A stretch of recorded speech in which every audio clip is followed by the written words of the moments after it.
പത്തനംതിട്ട പ്രമാടം പഞ്ചായത്തിൽ തോടിനു മുകളിൽ rubber sheet അടിക്കാനുള്ള മെഷീൻ സ്ഥാപിച്ചതിൽ പ്രതിഷേധം. നെല്ലിക്കുഴി നിവാസികളുടെ പ്രധാന ജലസ്രോതസ്സായ തോടിനു മുകളിൽ മെഷീൻ സ്ഥാപിച്ചതിലൂടെ ജലം മലിനമാകുമെന്നാണ് പ്രദേശവാസികൾ ആരോപിക്കുന്നത്.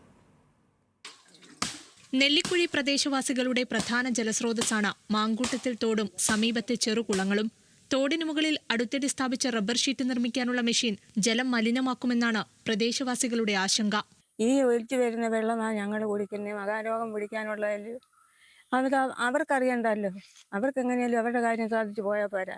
കുടിക്കാനുള്ള വെള്ളം ഞങ്ങൾ എങ്ങും പോകുന്നില്ല. എല്ലാം വന്ന് ഞങ്ങളുടെ ഈ മുരിപ്പിന് വെള്ളം ഉപയോഗിച്ചുകൊണ്ടിരിക്കുന്നത്. ഈ വെള്ളം നഷ്ടപ്പെടുത്താൻ എല്ലാവരും കൂടി സമ്മതിക്കരുത്. അതിന് ഞങ്ങൾക്ക് എല്ലാവരുടെയും സഹായവും സപ്പോർട്ടും ഉണ്ടാകണം. മെഷീനിൽ നിന്നും പുറന്തള്ളുന്ന ആസിഡ് ഉൾപ്പെടെ കലർന്ന മലിനജലം ജലാശയത്തിലേക്കാണ് തുറന്നുവിടുന്നത്. ഇത് മഴക്കാലത്ത് മാത്രം ഒരുപാട് വെള്ളം നിറച്ച് കവിഞ്ഞു പിടി പോവും.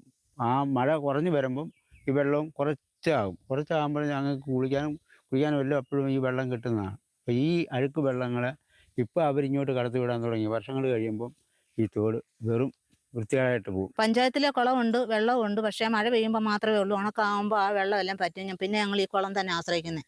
കുടിക്കാനും അടിസ്ഥാന ആവശ്യങ്ങൾക്കുമെല്ലാം ഇവിടെ നിന്നാണ് പ്രദേശവാസികൾ വെള്ളമെടുക്കാറുള്ളത്. റബ്ബർ നിർമ്മിക്കാനുള്ള മെഷീൻ മാറ്റി സ്ഥാപിക്കണമെന്നും അധികൃതരുടെ ഭാഗത്തുനിന്ന് അടിയന്തര നടപടി വേണമെന്നുമാണ് പ്രദേശവാസികൾ ആവശ്യപ്പെടുന്നത്. ന്യൂസ് മലയാളം, പത്തനംതിട്ട.